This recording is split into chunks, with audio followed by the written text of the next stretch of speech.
Debates ఉండగానే మీరు follow కండి. చాలా పెద్ద ఫాలో అయిన తర్వాత ఫాలో అయిన తర్వాత చెబుతున్నా 3 రాష్ట్రాల గురించి ప్రత్యేక ప్రస్తావన చేశాను అంటే అవి సంపూర్ణంగా ఫాలో అయ్యాను కాబట్టే చెబుతున్నాను నేను మీకు. రైట్, దుర్గాప్రసాద్ గారి దగ్గరికి వెళ్దామండి, మళ్ళీ వస్తాను దగ్గరికి. దుర్గాప్రసాద్ గారు, ఎన్ని అభియోగాలండి ఒక 450 పోస్టులకు సంబంధించి. పోనీ ఇంకోసారి రీటెస్ట్ పెట్టండి. కేంద్రంలో కూడా మీరే ఉన్నారుగా, అంటే కూటమిలో మీరే, కుడి భుజం ఏమో నితీష్, ఎడం భుజం తెలుగుదేశం. అక్కడ ధర్మేంద్ర ప్రధాన్ గారి చేత వీళ్ళందరూ గట్టిగా పట్టుబట్టి రాజీనామా, పాపం ఆయన రాజీనామా చేశారు, పక్క వెళ్ళిపోయారు, ఇంకోసారి టెస్ట్ పెట్టారు. ఈసారి చాలా జాగ్రత్తలు తీసుకున్నారు. అదే విధానం ఇక్కడ కూడా అనుసరించవచ్చు కదా. ఇంతమందికి 2,000 మందికి అనుమానాలు ఉన్నప్పుడు చేస్తే తప్పేంటి? నేను రాజీనామా గురించి మాట్లాడతా, ఓన్లీ టెస్ట్ గురించి మాట్లాడుతున్నా అంతే. మీకు చర్చలో పాల్గొన్న వాళ్ళందరూ కూడా నమస్కారం. ఇక్కడ 2 విషయాలు పరిశీలించాలండి. వీరు ఎప్పుడైతే వైసీపీ అభియోగాలు మోపుతుందో అప్పుడు ఎవరైతే నిర్వహించారో అధికారులు, పరీక్ష నిర్వహించిన వాళ్ళు ఏ రకంగా నిర్వహించాము, ఎవరైతే ఇప్పుడు అమ్మాయి మీడియా ముందు చెప్పింది, ఈ అమ్మాయి కాకుండా ఇంకొక 2 చెప్పారు, అందరికి కూడా ఏ విధంగా వాళ్ళు హారిజెంటల్ గా కానీ వెర్టికల్ గా కానీ ఎట్లా వాళ్ళు ఇవన్నీ ఎట్లా ఇచ్చారు అనేది వాళ్ళు వివరించారు.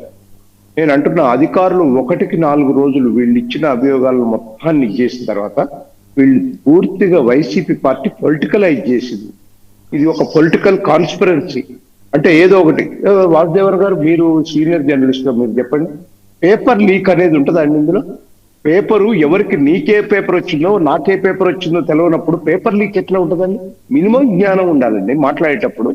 అయితే ఇక్కడ ప్రధాన ప్రతిపక్షంగా అనేక అంశాలు ఉన్నాయి. కావాలంటే మాలాంటి వాళ్ళని చెప్తాం ఏ అంశాల మీద మీరు చేయాలనేది. అంటే you choose a one important issue in the state.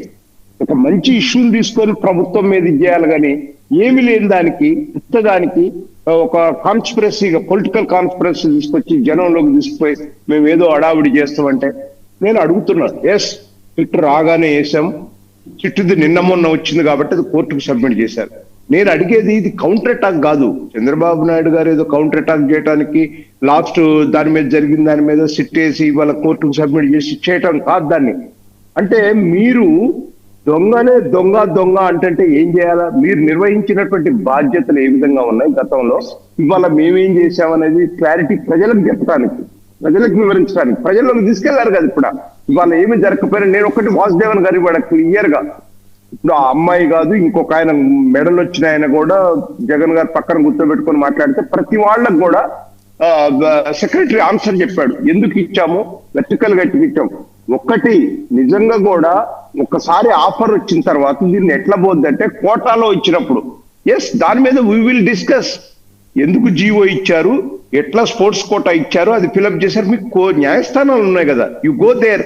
లేదా ఒకటి లోకేష్ గారు ఇన్నిసార్లు అడుగుతున్నారు, you come assembly discuss there, మీ దగ్గర ఏమేం పాయింట్స్ ఉన్నాయో అవన్నీ అసెంబ్లీలో కడగండి. కొత్తగా మీరు ప్రెస్ పెట్టి వేగ్గా మాట్లాడి ఇది అయ్యేదండి. ఒక ప్రజాస్వామ్యంలో మీకు 11 మందిని ఇవ్వండి, 6గురిని ఇవ్వండి, ఎవరినన్ను ఇవ్వండి, గౌరవించాల్సినటువంటి అవసరం ఉంది. ప్రజల కోసం నిజంగా మీరు డిఎస్సిలో జరిగింది అని కనుక మీకు నిబద్ధత ఉంటే లెట్ దమ్ గో.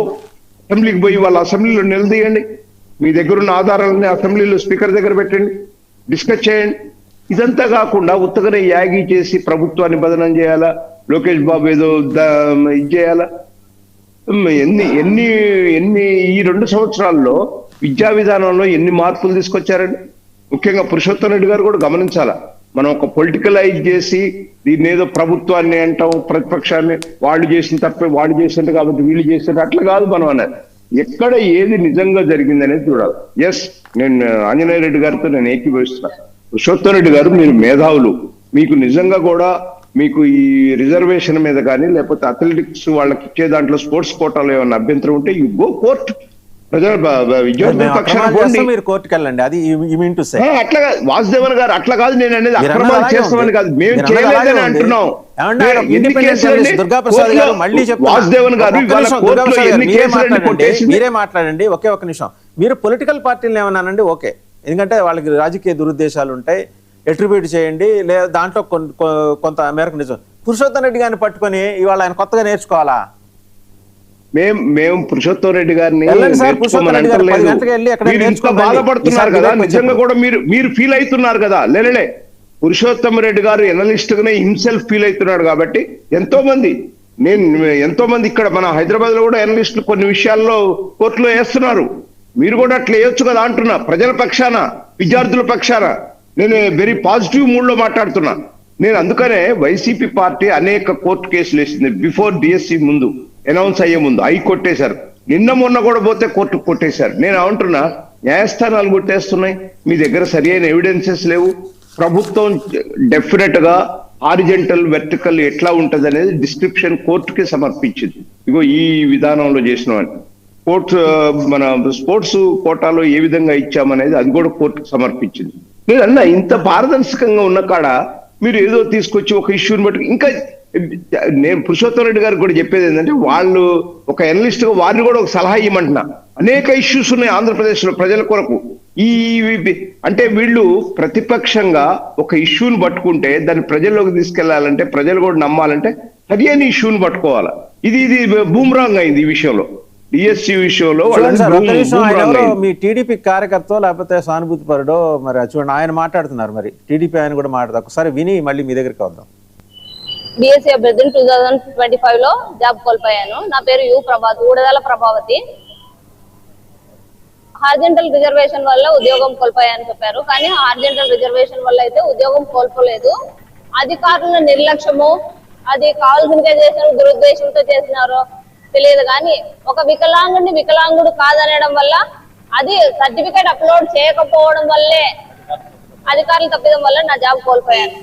12 నెలల నుంచి తిరుగుతూనే ఉన్నాను. ఇప్పటికి దాదాపు సంవత్సరం అవుతుంది. లోకేష్ గారిని కలిసినాను, ఉన్నత అధికారులను కలిసినాను, కోనశేఖర్ గారిని కలిసినాను, మేడం వాళ్ళందరినీ కలిసినాను. మొత్తం అందరు న్యాయం ఉందంటున్నారు కానీ ఎవరు న్యాయం చేసిన వాళ్ళు లేరు కాబట్టి